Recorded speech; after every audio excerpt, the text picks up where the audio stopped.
There's one voice in our lives that doesn't just call out to us, it's a voice that seems to remember us no matter where we go or who we become.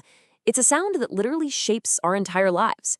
And today, we're going to dive into that unforgettable voice, our mothers. I mean, just think about that for a second. It's so true, isn't it? Her voice is never really sharp, never cutting. Even when she's upset with you, you can always feel that undercurrent of care. It's this baseline of love that, let's be honest, we all probably take for granted. And that kind of leads us right into a story that I'm willing to bet is going to feel all too familiar.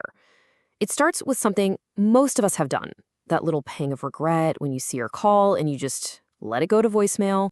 We all know this exact moment. You glance down at your phone and there it is, that name. For me, it was Ma.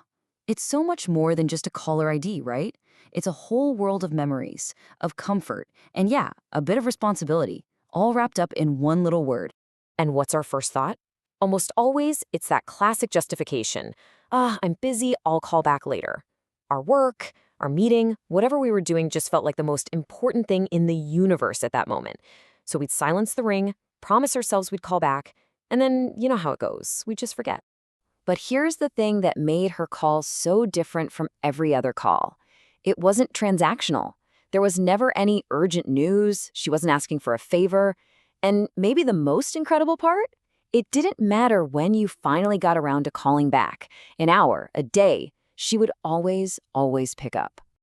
Her calls weren't about logistics or checking boxes.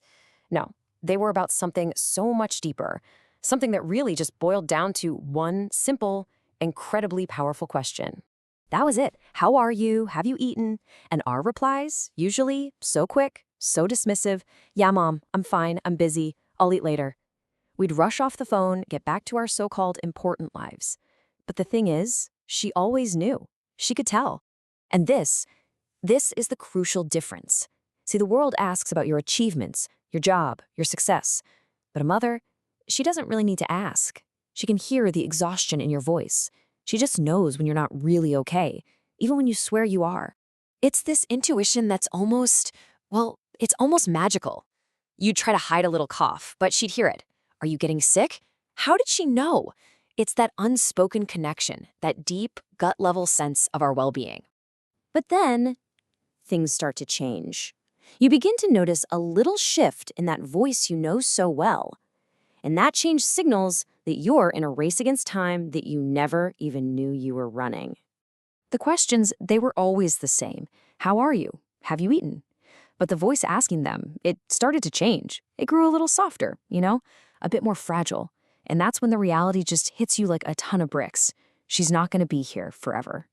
And that realization, it changes absolutely everything.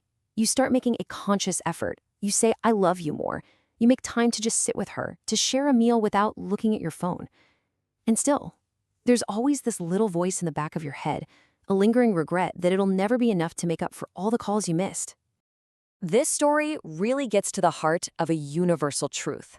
It's about a bond that isn't defined by how close you are or by time. It's about a connection that is, for real, eternal. So what was the whole point of all those calls? Well, it was never to give us advice or to fix our problems. I mean, we probably thought our lives were way too complex for her to understand anyway. But solving our problems? That was never her goal.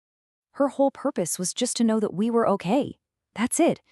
And the incredible thing is, even when we weren't okay at all, the sound of her voice somehow had the power to make us feel like we were. Her voice was the solution. It was the sound of pure, unconditional love. So what can we take away from all this? It's pretty simple. If your mother is still with you, please make that call. Don't put it off. Really listen to her voice today. And if she lives on only in your memories, talk to her anyway.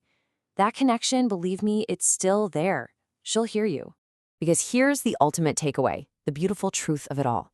A mother's voice goes beyond everything we think of as a barrier. It doesn't care about distance or life or even death. It's woven into the very fabric of who we are. It's connected directly to our heart. So we'll leave you with this final thought. That voice, it's always going to be there, somewhere inside of you. It's a permanent part of who you are. The only real question is, will you make the space to hear it?